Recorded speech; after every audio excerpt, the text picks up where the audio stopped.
interesante conferencia, espero que la disfrutemos, pues, y estamos atentos a sus preguntas, dudas, respuestas y comentarios. Doctor, el público es suyo. Buenas noches con todos. El día de hoy el tema es shock en el recién nacido. Les saluda Jaime Samuel Rodríguez Guapaya, desde el Callao, en el Perú. Y vamos a dar inicio a la conferencia. Gracias por estar aquí presentes. Bueno, el shock neonatal es un estado fisiopatológico que se caracteriza por hipoxia celular e hipoperfusión tisular, ¿no? Debido a reducción en el suministro de oxígeno o bien por un incremento en el consumo de oxígeno o utilización inadecuada del oxígeno. La hipoxia celular va a dar lugar a metabolismo anaerobio, acumulación de lactato y acidosis metabólica, ¿no? Como consecuencia de esto.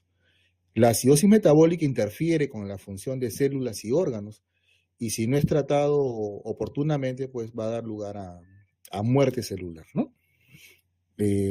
La hipoperfusión tisular causa disfunción endotelial, activación de cascadas, ¿no? Inflamatoria y antiinflamatoria, activación de procesos humolares locales que van a provocar una mayor alteración de la microcirculación y un empeoramiento de la injuria tisular, ¿no? Si estos procesos no son tratados inmediatamente, pues finalmente todo esto va a desencadenar en colapso circulatorio, falla orgánica y muerte, ¿no? El shock inicialmente es posible controlarlo, revertirlo, pero las medidas y el reconocimiento tienen que ser inmediatos para lograr solucionar y revertir el shock, ¿no?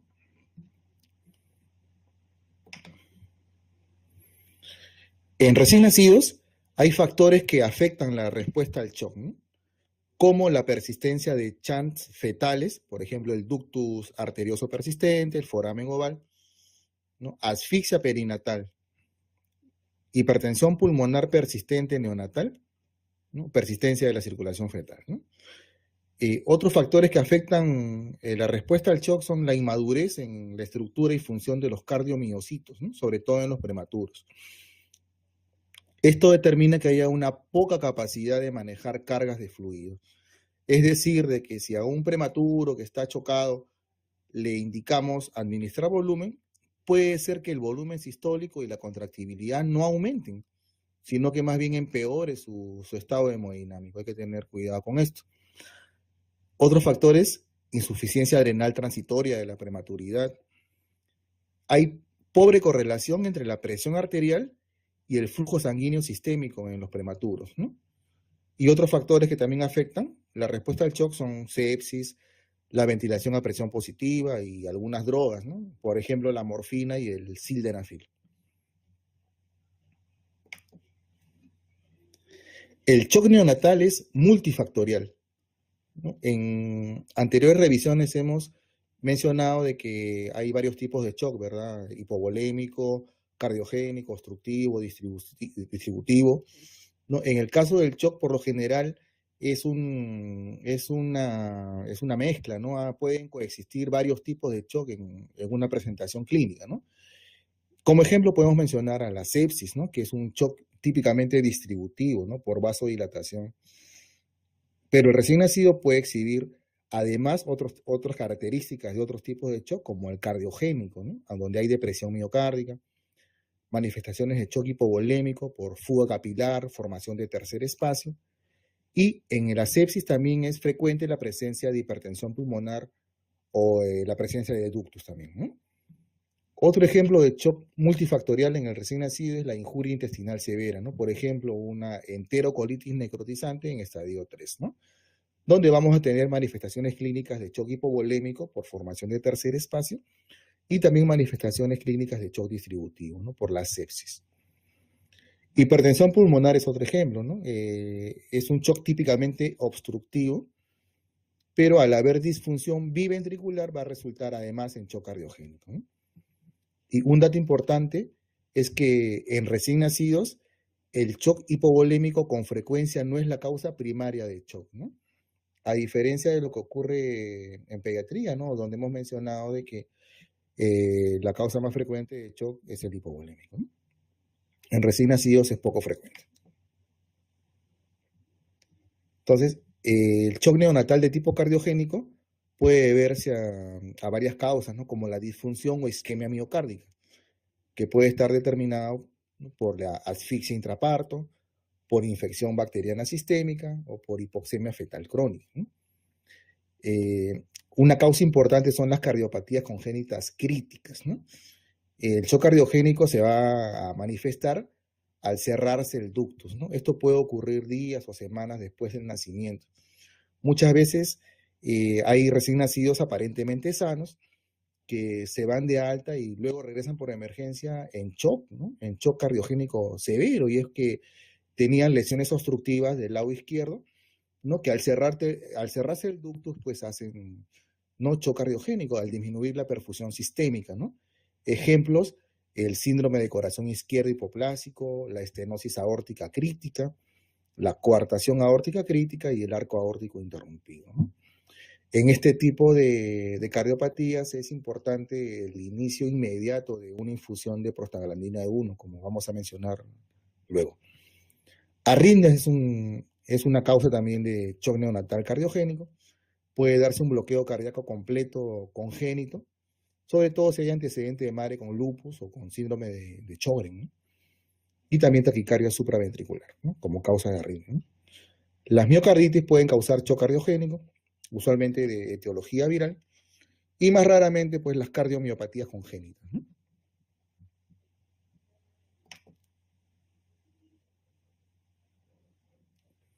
Bueno, el diagnóstico clínico en shock neonatal, bueno, se basa en la presencia de signos y síntomas tales como taquicardia, hipotensión, signos de hipoperfusión y la presencia de acidosis metabólica con lactato elevado, ¿no? Taquicardia es lo más característico, ¿no? Es el principal mecanismo compensatorio, pero hay que tomar en cuenta de que en algunos casos, en lugar de taquicardia, podemos encontrar bradicardia. Por ejemplo, en prematuros puede ser una manifestación precoz de shock, ¿no? Y en los recién nacidos a términos, al igual que en los niños, es un signo tardío, ¿no? Encontrar bradicardia es porque ya se agotaron todos los mecanismos de reserva compensatorios, ¿no? Hipotensión, igual que en pediatría, generalmente es un hallazgo tardío, ¿no? Pero hemos mencionado también de que la presión arterial no es indicativa de flujo sanguíneo, ¿no? Hay que tomar en cuenta de que la presión arterial no es un indicador fiable de que el paciente tenga una perfusión adecuada, ¿no? Y en general se considera que en el prematuro extremo la presión arterial media mínima debe ser mayor de 30 milímetros de mercurio, ¿no? Signos de hipoperfusión también nos orientan al diagnóstico clínico de shock. Por ejemplo, la presencia de extremidades frías, acorcianosis, palidez y un llene capilar lento, ¿no? Característicamente mencionan mayor de 4 segundos, es indicativo de shock. Y la acidosis metabólica, ¿no? Con lactato elevado. El lactato es un marcador de hipoperfusión tisular. También nos indica la severidad del shock y la respuesta al manejo, ¿no? Entonces, vamos a sospechar de sepsis neonatal si encontramos datos en la historia clínica materna tales como corioamionitis, ruptura prematura de membranas mayor o igual a 18 horas. Vamos a sospechar sepsis si es que tenemos clínica sugestiva en el recién nacido, como la presencia de taquicardia, taquipnia, signos de distrés respiratorio, apnea, si el paciente tiene pobre alimentación, hipotonía, sensorio alterado o si presenta oliguria, ¿no? Bueno, la sospecha de sepsis también se va a ver sustentada en caso encontremos alteraciones en el hemograma, ¿no? Sobre todo si hay leucocitosis o leucopenia, ¿no? Ahora vamos a dar datos un poco más sobre este aspecto. Y también el índice de inmaduros totales mayor de 2, ¿no? Y los reactantes de fase aguda, como la procalcitonina y la proteína C reactiva, ¿no? Y la sepsis, bueno, se confirma con la positividad de cultivos, ¿no? Y cuando sospechamos de shock séptico en presencia de sepsis, con todos estos factores que hemos mencionado, sí hay presencia, ¿no?, de signos clínicos de shock, como hemos mencionado, taquicardia, signos de hipoperfusión o hipotensión, ¿no? en caso que tengamos acidosis metabólica con lactato elevado, y la presencia de complicaciones tardías de la sepsis, ¿no? Esto orienta a shock séptico, ¿no? Si encontramos falla respiratoria, disfunción hepática, edema cerebral, insuficiencia adrenal, pancitopenia y coagulación intravascular diseminada, ¿no? Además, hemos mencionado de que la hipertensión pulmonar es una causa frecuente, ¿no?, que acompaña al recién nacido en shock, ¿no? Su presencia es común, ¿no? Hipertensión pulmonar en el recién nacido con shock. Entonces, los cultivos, si es positivo, confirme el diagnóstico, ¿no?, de sepsis neonatal, ¿no? Aislamiento del agente causal de un sitio normalmente estéril, ¿no? Estamos hablando de sangre, líquido cefalorraquídeo, orina, líquido pleural, articular o peritoneal, ¿no? Entonces, si tenemos un cultivo positivo, esto confirma ¿no?, el diagnóstico de sepsis neonatal, ¿no? Un dato importante es de que la infección urinaria en recién nacidos no ocurre en las primeras 72 horas, ¿no?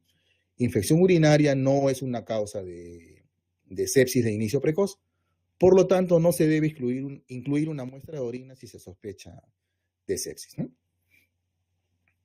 Para optimizar el diagnóstico, para, ¿no?, mejorar el rendimiento del cultivo, hay que tomar una muestra con cantidad adecuada, ¿no? Se menciona que para el hemocultivo debe ser de mínimo 1 mililitro.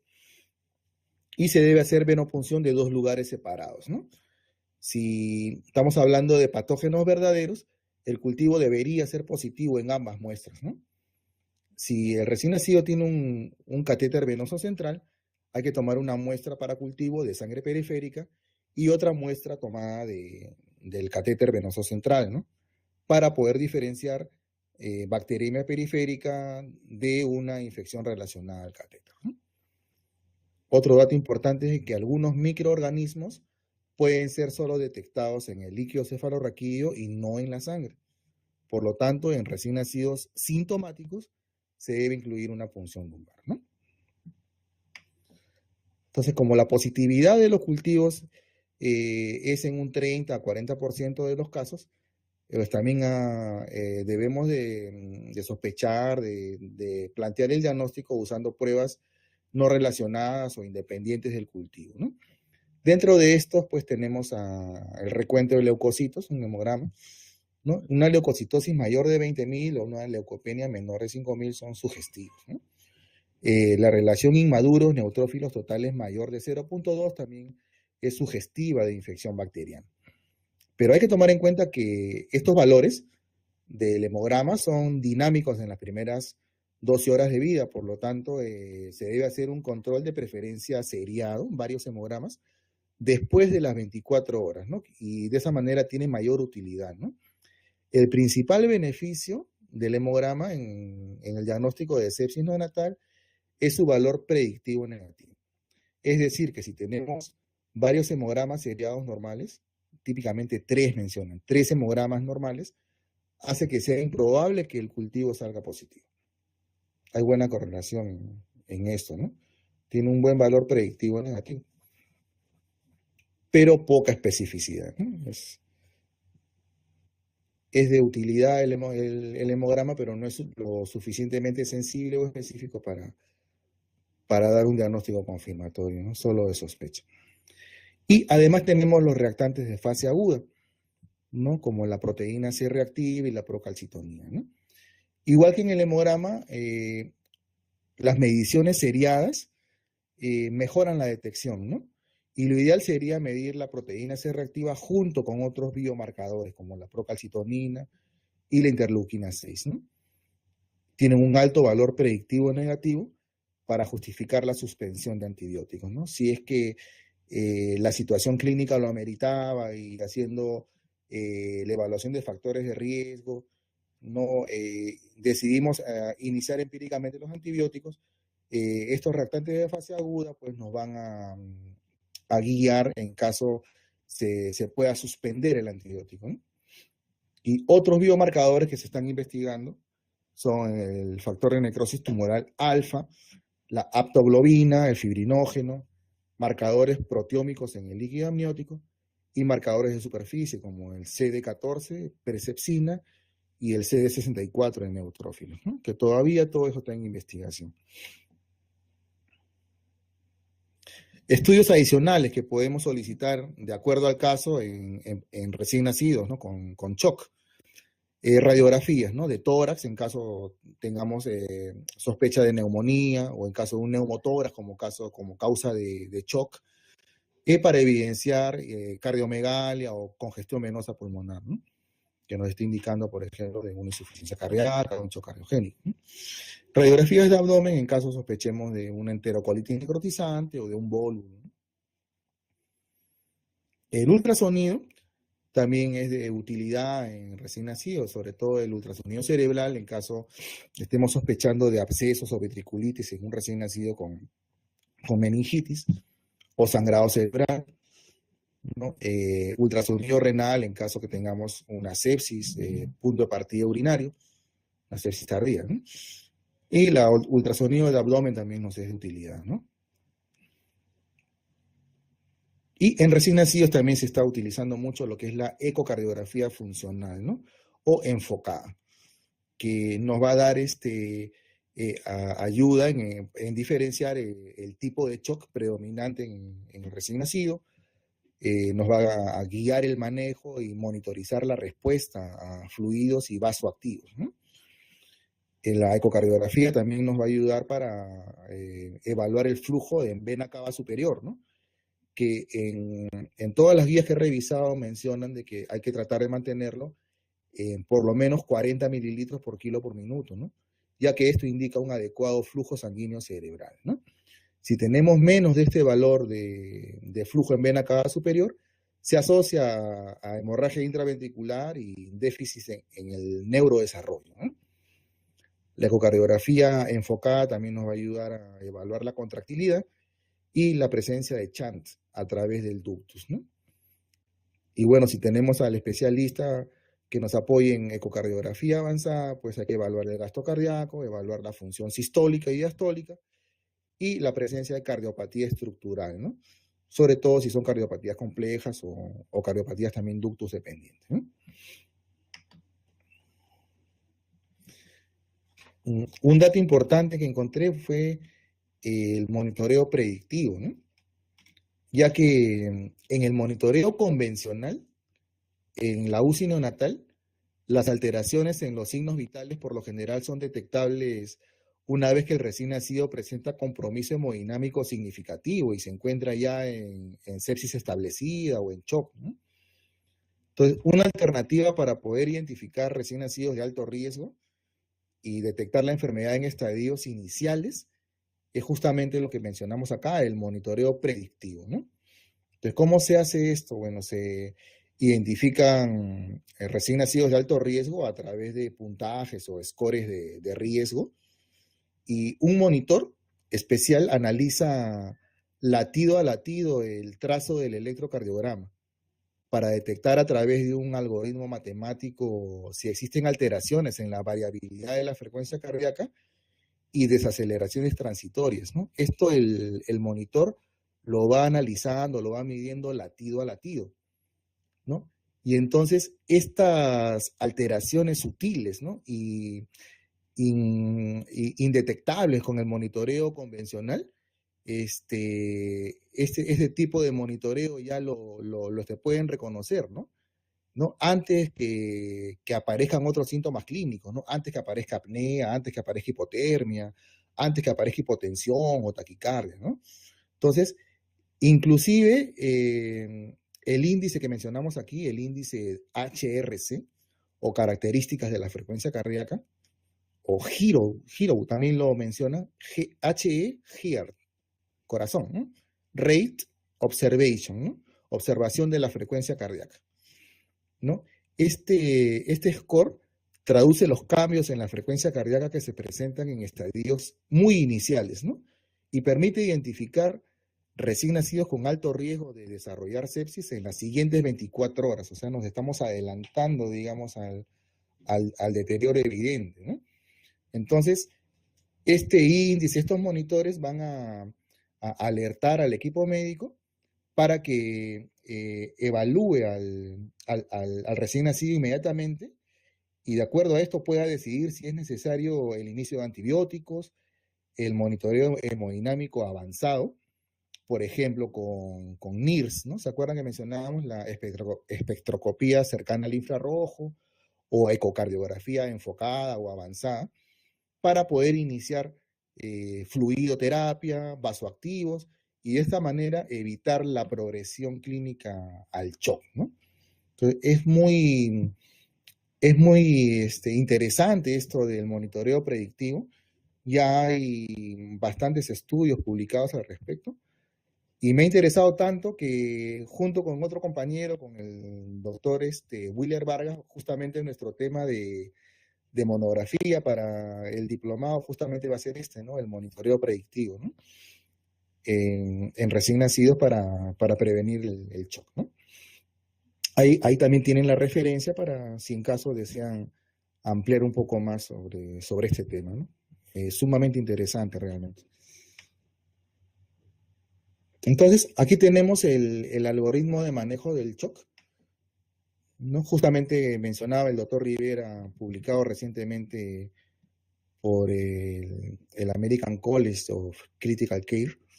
Entonces, en el minuto 0 vamos a hacer la identificación, ¿no? Del recién nacido con perfusión disminuida, con cianosis o con dificultad respiratoria, ¿no? Las primeras medidas son mantener la vía aérea, establecer un acceso venoso, ¿no? De acuerdo a las guías de reanimación neonatal, ¿no? Ya a partir del minuto 5 ya debemos estar administrando fluidos, ¿no? 10 mililitros por kilo de cristaloide isotónico, o si se dispone, pues, de coloides, ¿no? Hasta un máximo de 40 mililitros, ¿no? Hasta lograr mejorar la perfusión o hasta que aparezcan signos de congestión, ¿no? En el que ya hay que detener la fluidoterapia, ¿no? En este punto hay que corregir la hipoglicemia y la hipocalcemia si están presentes, iniciar antibióticos, fíjense en qué minuto estamos de manejo, ¿no? Iniciar los antibióticos muy precozmente, ¿no? Y mencionábamos también hay que iniciar prostaglandinas, prostaglandina E1 en infusión, hasta descartar una lesión cardíaca dependiente de ductus, ¿no? A través de una ecocardiografía, ¿no? Pero hasta no tener diagnóstico, bueno, y hay signos clínicos que hagan sospechar de una cardiopatía dependiente de ductus, hay que iniciar, ¿no? la infusión de prostaglandina E1, ¿no? ¿Qué signos clínicos? Por ejemplo, hepatomegalia, cianosis, ¿no? Soplo y un diferencial de presión entre extremidades superiores e inferiores, ¿no? Si a los 15 minutos de manejo el shock no lo hemos logrado revertir, pues se trataría entonces de un shock refractario a fluidos, ¿no? Y deberíamos iniciar dopamina y con o sin dobutamina, ¿no? Si tenemos un shock resistente a inotrópicos y también a fluidos, bueno, hay que titular epinefrina para tratar de revertir el shock, ¿no? Y si llegamos a los 60 minutos y no hemos logrado solucionar el shock, bueno, estamos frente a un shock resistente a catecolaminas, ¿no?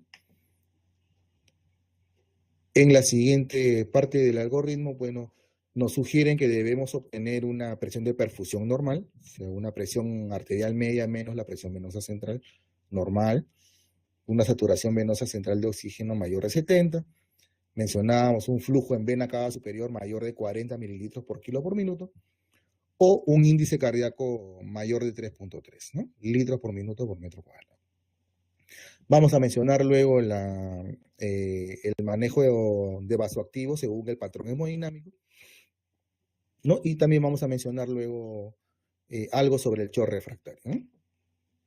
Entonces, los objetivos del manejo del shock, ¿no?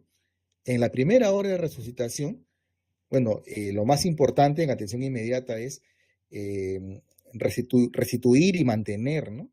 La permeabilidad de la vía aérea, mantener oxigenación y ventilación adecuadas, ¿no? Además, debemos tener una circulación normal, ¿no? Como objetivo, ¿no? ¿Y cómo evidenciamos esto? Sí, que tenemos perfusión y presión arterial normales, ¿no? Y también otro objetivo, ¿no? En la primera hora de manejo es obtener y mantener frecuencia cardíaca en límites normales, ¿no? Luego de la primera hora se mantienen estos objetivos y además se tienen otros objetivos como la saturación venosa central mayor de 70, un índice cardíaco mayor de 3.3 y un flujo en vena cava superior, una vez más mencionamos, mayor de 40 mililitros por kilo por minuto, ¿no? En cuanto a las metas terapéuticas, en la primera hora de manejo hay que tratar de obtener pulsos normales, perfusión normal en la piel, mejoría en la frecuencia cardíaca, normalizar el estado neurológico del paciente, una presión arterial normal, saturación de oxígeno de 90 a 95, que el diferencial entre la saturación de oxígeno pre y postductal sea menor de 5, ¿no? Que se resuelva la acidosis metabólica, obtener una diuresis mayor de 1 mililitro por kilo por hora y glucosa y calcio normales, ¿no? Y luego de la primera hora de manejo se mantienen estas metas y además hay que tratar de obtener un llenado capilar menor de 2 segundos, la saturación venosa central mayor de 70. En el caso que se disponga de ecocardio, bueno, ausencia de chant de derecha a izquierda, ausencia de falla ventricular derecha, que el flujo en vena cava superior esté mayor de 40 mililitros por kilo por minuto y un índice cardíaco normal, ¿no? Un INR normal, o sea, hay que corregir alteraciones en la coagulación, obtener lactato y anion gap normales y, muy importante esto, que la sobrecarga hídrica sea menor de un 10%. O sea, no, una meta terapéutica es no pasarnos de líquidos en el manejo del shock en el recién nacido, ¿eh?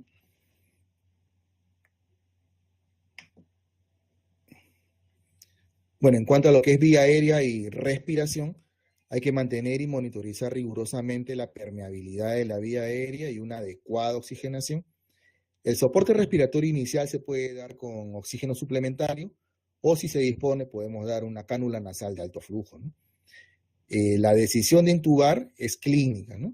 Se da si es que tenemos un recién nacido con incremento en el trabajo respiratorio, esfuerzo respiratorio inadecuado o una hipoxemia marcada, ¿no? Si este recién nacido tiene shock es una indicación absoluta, bueno, de intubarlo, ¿no?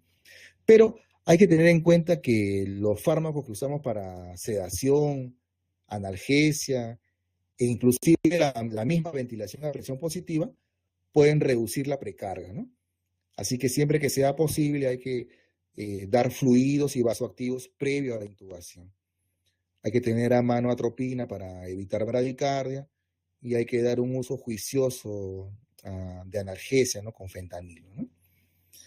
Para el objetivo de circulación hay que obtener un acceso vascular rápido, ¿no? Según las guías de reanimación neonatal y PALS, pero también se puede preferir el cateterismo umbilical, ¿no?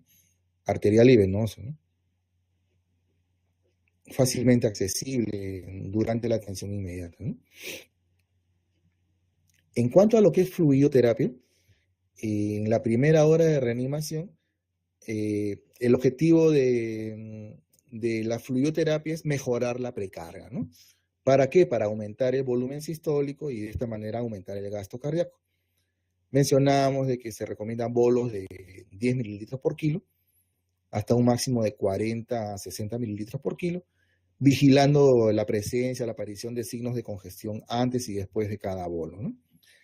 Mencionábamos también hay que tomar en cuenta que la disfunción miocárdica es común en el recién nacido y se puede observar que aumentar la precarga puede empeorar la función cardíaca, ¿no? Sobre todo en los recién nacidos prematuros, en los asfixiados y en aquellos con falla renal, ¿no?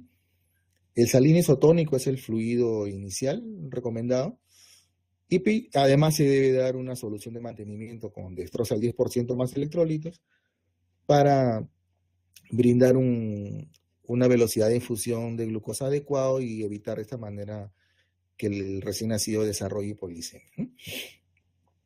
La fluidoterapia luego de la primera hora, ¿no? Mantiene los mismos principios que hemos mencionado en la primera hora de atención, pero además hay que tomar en cuenta de que la pérdida de fluidos y la fuga capilar pueden continuar por varios días.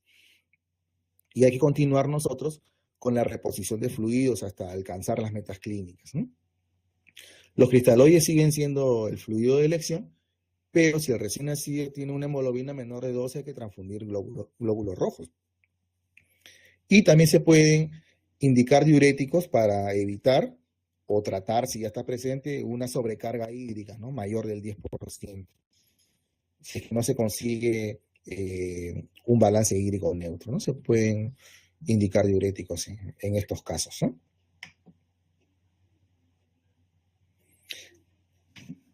En cuanto a la antibiótico terapia inicial o empírica, si tenemos sospecha de sepsis neonatal de inicio precoz, podemos indicar ampicilina más un aminoglucósido, usualmente gentamicina, ¿no?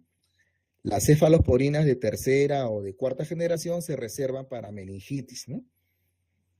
Para bacterias gram negativas, beta-lactamasa de espectro extendido, se debe indicar el meropenem, ¿no?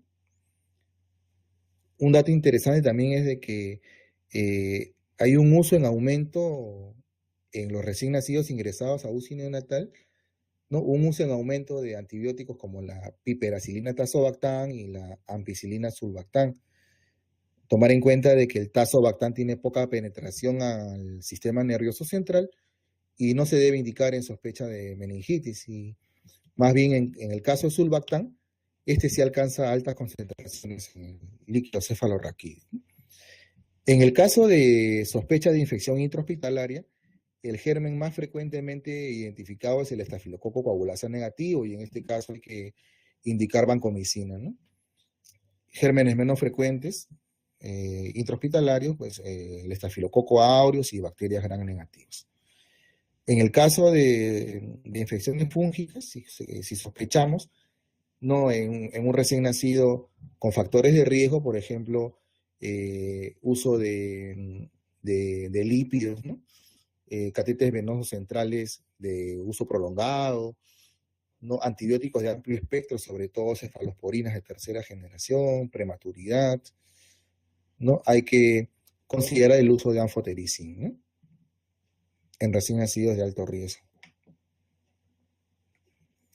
Y bueno, ya vamos a redireccionar nuestra antibiótico terapia específica de acuerdo a los resultados del cultivo, ¿no? Y del antibiograma, la sensibilidad al antibiótico.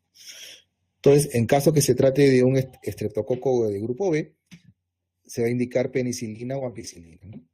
Y también se puede dar gentamicina hasta que se negativicen los cultivos, ¿no? En sangre o en LCR.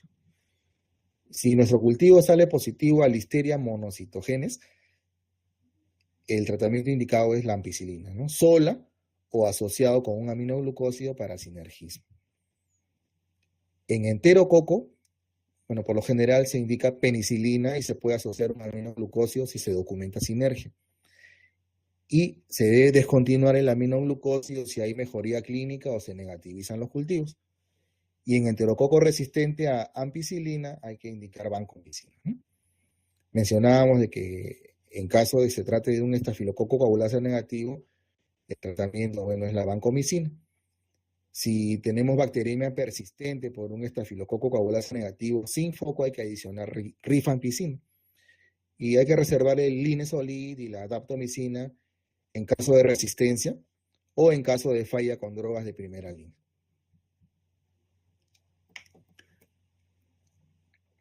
Si el cultivo sale positivo a enterobacterias, se puede indicar ampicilina si es sensible o un aminoglucósido, ¿no? En caso de meningitis mencionábamos que se van a dar cefalosporinas de tercera o cuarta generación o alternativamente meropenem, ¿no? Y en los casos de gérmenes beta-lactamasa de espectro extendido, el carbapenem es la indicación, ¿no? Pero se pueden considerar el CFP. En el caso de infección por anaerobios, los medicamentos indicados son la clindamina o ampicilina sulbactam o metronidazol, ¿no? Si hay implicación del sistema nervioso central, el metronidazol sería el medicamento ¿no? de primera elección ahí, ¿no? Y en los casos de candidiasis invasiva con sospecha de meningitis, el medicamento que debemos indicar es la anfotericina, ¿no? Opciones en candidiasis hepática o esplénica, bueno, la anfotericina liposomal y una equinocandina, ¿no? Como la caspofungina, ¿no? Pero el fluconazol puede ser también efectivo, ¿no? En hongos susceptibles.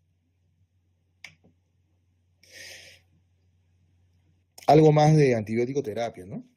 El uso inapropiado o excesivo de antibióticos se correlaciona con la aparición de organismos multidrogos resistentes, infecciones endémicas o epidémicas, candidiasis invasivas, enterocolitis necrotizante, sepsis de inicio tardío o inclusive la muerte del recién nacido, ¿no? Por lo tanto, hay que reevaluar continuamente la indicación del antibiótico. Si aplica, se debe desescalar, o sea, bajar el antibiótico, no al antibiótico más simple que pueda controlar al ese patógeno identificado, o inclusive descontinuar el uso de antibióticos si es que los cultivos son negativos, ¿no? Acá, por ejemplo, estamos mencionando que si el cultivo es negativo a los 2 o 3 días y el recién nacido luce estable, bueno, se debería suspender el antibiótico, ¿no? La duración del antibiótico debería darse hasta negativizar los cultivos o hasta que obtengamos recuperación clínica de nuestro paciente, ¿no? En infecciones hematógenas, por lo general, 7 días son suficientes. En las meningitis por gram positivos, 14 días. Y en las meningitis por gram negativos, hasta 21 días pueden ser necesarios, ¿no? La hidrocortisona está indicado en el recién nacido con shock refractario a fluidos y vasoactivos, ¿no? La hidrocortisona mejora la hemodinámica, facilita el destete de vasoactivos. Es una alternativa a la dopamina en el tratamiento de la hipotensión en recién nacidos con muy bajo peso al nacer. Debemos indicar hidrocortisona además en recién nacidos con insuficiencia renal conocida o ante la sospecha de esta, ¿no? De una insuficiencia renal. Hipoglicemia es un efecto secundario a corto plazo con el uso de hidrocortisona. Y debemos evitar además el uso conjunto con indometacina por el riesgo de perforación intestinal espontánea. La dosis inicial de hidrocortisona es de 1 miligramo por kilo. Y si la presión arterial mejora en 6 a 8 horas, debemos continuar, ¿no? A dosis de 0.5 a 1 miligramo por kilo cada 8 horas, ¿no? Y al mejorar el recién nacido, la dosis se debe ir disminuyendo gradualmente hasta suspenderlo en 7 a 10 días, ¿no? Otras medidas inmediatas que debemos tomar en cuenta en la primera hora de resucitación es corregir hiperglicemia, corregir alteraciones hidroelectrolíticas, hipoxia, hipotermia, coagulopatía y plaquetopenia, ¿no? En caso de cardiopatía congénita, como hemos mencionado, si sospechamos que es ductus dependiente, hay que iniciar prostaglandina E1 a dosis de 0.01 microgramos kilo minuto en infusión continua, ¿no? Y el manejo de las arritmias, ¿no? Taquicardia supraventricular, bradicardia, taquicardia ventricular, ¿no? En cuanto a la hipertensión pulmonar persistente neonatal, bueno, el óxido nítrico inhalado es el tratamiento de primera elección, vasodilatador pulmonar selectivo. Si no disponemos de óxido nítrico inhalado, hay que hiperoxigenar con oxígeno al 100% y alcalinizar al paciente con bicarbonato, ¿no? Hasta un pH de 7.50. La hipertensión pulmonar puede revertir cuando la acidosis es corregida, ¿no? Además, hay que dar hiperventilación leve para producir alcalosis respiratoria hasta obtener una saturación de 100% y una diferencia menor de 5 entre la saturación pre y postductal, ¿no? Además, se pueden indicar terapias de respaldo como la milrinona, el hilopros inhalado y, bueno, el ECMO finalmente, ¿no? Que es de elección en pacientes con hipertensión pulmonar refractaria y sepsis, ¿no? En cuanto a lo que es soporte hemodinámico, en la primera hora de reanimación, en shock severo por lo general se requiere soporte cardiovascular, ¿no? Durante la fluidoterapia. Se recomienda inicialmente la dopamina a dosis baja, menor de 8 microgramos kilo minuto, y dobutamina, ¿no? hasta 10 microgramos por kilo por minuto, ¿no? Si tenemos un recién nacido con shock refractario a dopa y dobuta, bueno, en este caso hay que indicarle epinefrina, ¿no? Y hay que titular la dosis, ¿no? Que puede ir desde 0.05 hasta 0.3 microgramos kilo minuto, ¿no? La epinefrina puede ser primera línea si se sospecha shock séptico, ¿no? Esto se mantiene luego de la primera hora de manejo. Además, podemos agregar pentoxifilina endovenosa, que es un vasodilatador y antiinflamatorio. Mejora la microcirculación. Y hay estudios en los que se concluye de que puede revertir el shock séptico en recién nacidos de muy bajo peso al nacer, ¿no? La milrinona también, mencionábamos, es un inotrópico y vasodilatador, reduce la postcarga y está indicado en disfunción miocárdica, ¿no? En especial en bajo gasto cardíaco luego de cirugía cardíaca, ¿no? La triotironina o T3 es un inotropo efectivo en recién nacidos con insuficiencia tiroidea, ¿no? Y la norepinefrina es poco usado en el recién nacido, ¿no? Solo cuando la hipotensión es refractaria, ¿no? Entonces, mencionábamos de que se deben titular los vasoactivos de acuerdo al patrón hemodinámico. Si tenemos un shock frío, ¿no? Con presión arterial normal y pobre función del ventrículo izquierdo, por lo general se puede añadir acá un vasodilatador tipo nitroglicerina o nitroprusiato, la milrinona, y hay que dar cargas de volumen para evitar justamente que este paciente, al usar un vasodilatador, pues presente hipotensión, ¿no? Si estamos frente a un recién nacido con shock frío, con pobre función del ventrículo derecho, presencia de hipertensión pulmonar, bueno, en este caso la indicación sería el óxido nítrico si es que lo tenemos disponible, iloprost inhalado, o en todo caso adenosina endovenosa o milrinona endovenosa, ¿no? Y si tenemos a un recién nacido con presión arterial baja y en shock caliente, bueno, aquí tendríamos que titular norepinefrina, ¿no? Para tratar de mantener una saturación venosa central mayor de 70, un flujo en vena cava superior mayor de 40 mililitros por kilo por minuto, y un índice cardíaco normal, ¿no? Mayor de 3.3 litros por minuto por metro cuadrado.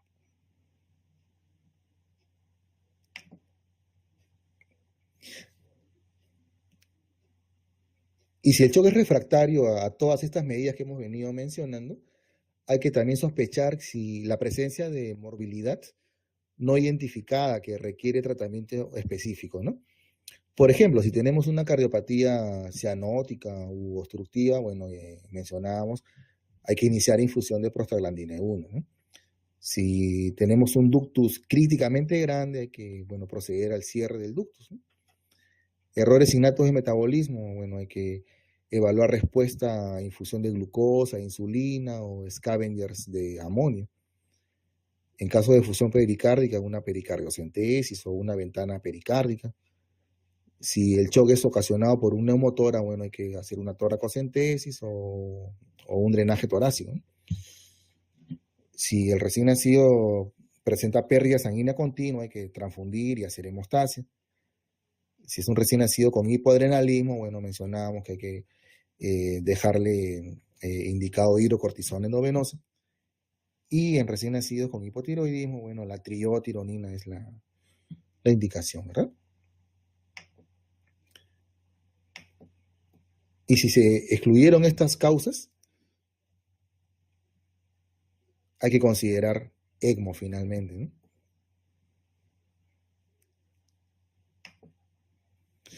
Bueno, aquí hay un cuadro resumen de lo que hemos estado mencionando. Establecer la vía aérea, evaluar respiración y ventilación si es necesario, ventilar si es necesario, obtener un acceso venoso, preferentemente en 2 accesos venosos, tomar muestras para cultivo, electrolitos, gases sanguíneos, calcio, corregir hipoglicemia, iniciar antibióticos.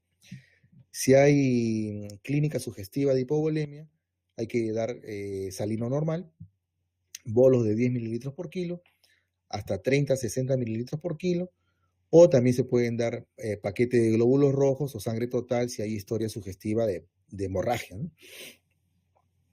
Si no hay un cuadro sugestivo de hipovolemia, hay que dar un bolo de salino normal, 10 mililitros por kilo, pero solo una vez, ¿no? Y se debe repetir solo si se puede medir la presión venosa central y la presión venosa central está baja, ¿no? Luego hay que iniciar dobutamina o dopamina en caso el bebé esté hipotenso, 5 microgramos kilo minuto, considerar monitorizar la presión arterial, y los sinotrópicos se deben ir incrementando de 2.5 en 2.5 cada 5 minutos hasta un máximo de 15 microgramos por kilo por minuto, ¿no? Si hasta entonces no se logró revertir el shock, hay que tomar una muestra para cortisol sérico y considerar el uso de hidrocortisona, en especial en los recién nacidos con muy bajo peso al nacer. Un segundo inotrópico como la dopamina o la dobutamina, ¿no? Si en caso se usaba solamente un inotrópico, hay que agregar un segundo, ¿no? Y dejar la combinación dopa-dobut. Indicar milrinona si al paciente está en el postoperatorio de una ligadura de ductus, o si hay una disfunción miocárdica evidenciada por ecocardio, especialmente si hay hipertensión pulmonar y presión arterial normal, ¿no? Entonces, dejamos hidrocortisona 1 miligramo kilo cada 8 horas por 3 días.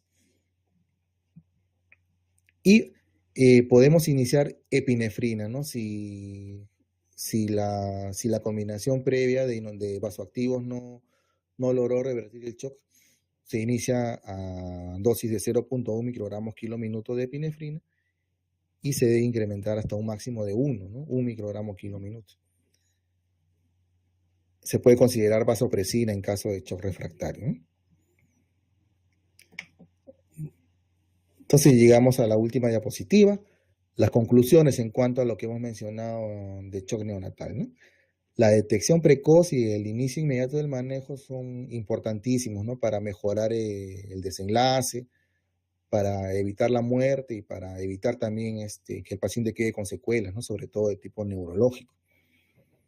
La meta de la estabilización inicial es mantener el suministro de oxígeno a los tejidos y la perfusión en los órganos, ¿no?